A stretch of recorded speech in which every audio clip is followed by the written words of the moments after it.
Many of us have heard of the idea that it takes 10,000 hours to become an expert at something. Of course, the important part was never really the number of hours it takes, it's that the hours need to be deliberate. You don't improve simply because you spend time doing something. You improve by identifying the specific parts that need work and practicing them intentionally. That distinction has changed how I think about almost every skill I've tried to develop. And in today's post, I'll break down how I think about it. So one of my goals this year is to beat 23-year-old Kat's 5K time and set a new PR. At 23, I was running around 1,000 miles per year, but 36-year-old Kat cannot train the same way. I don't have the same schedule, recovery capacity, or desire to spend endless hours running as I once did. What I do have now, though, is a much better understanding of how to train intentionally. Back then, I basically ran every run at the same pace. I had one speed and I held it. Now my training looks very different. I'm doing interval workouts, tempo runs, recovery runs, and long runs. Before starting this new training plan, I did a 5K time trial and completely hit the wall during the third mile. I couldn't hold my pace once I got tired. So instead of vaguely deciding I needed to run more or run faster, I started focusing on the exact weakness that was causing the problem. Since tired legs are a problem, I'm adding long runs so I can have some race-paced miles to practice on when my legs are already fatigued. I'm practicing the thing I know I am struggling with most. The same thing is true with public speaking. Years ago, a colleague told me he wishes he could present like Gary Vaynerchuk and just completely wing it.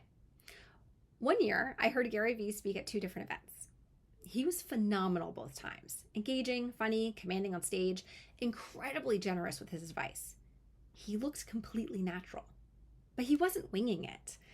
The second talk was nearly identical to the first. The same stories, the same pauses, the same jokes.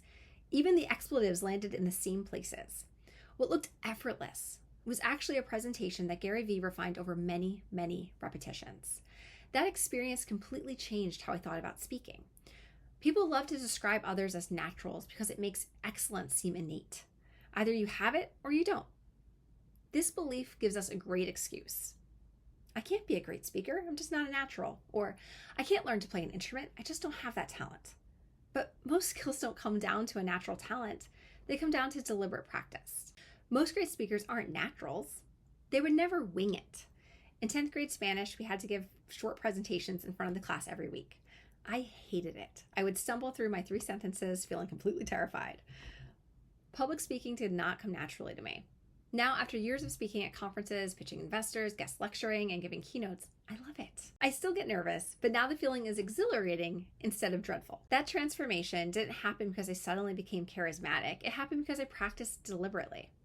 When I prepare for a talk, I usually start by doing a dry run to see what parts don't feel right and mark them as I go. I record my talks so I can then also watch the exact spots and strategize how to improve them. Next, I break those areas up into chunks and perform them until they hit the way I want. I practice standing up because muscle memory matters for blocking and staging. I listen to recordings of the talk while driving and running. I rehearse in front of other people for feedback. In the early days of the startup, my brother Jeff used to throw things at me while I practiced presentations. Ridiculous? Absolutely.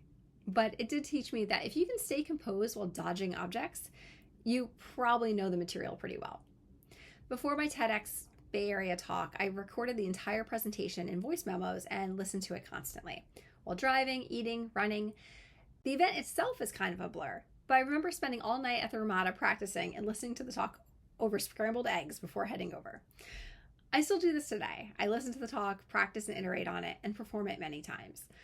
None of this feels particularly glamorous. Deliberate practice isn't glamorous. It can be tedious work. It's repetitive and targeted. It forces you to spend time on the exact parts you're weakest at instead of the parts you already enjoy doing. That's uncomfortable. But that's also how people become naturals, not through talent alone, but through repetition with intention. What can you become more deliberate with? Because it's not really about doing more reps. It's about doing the right ones.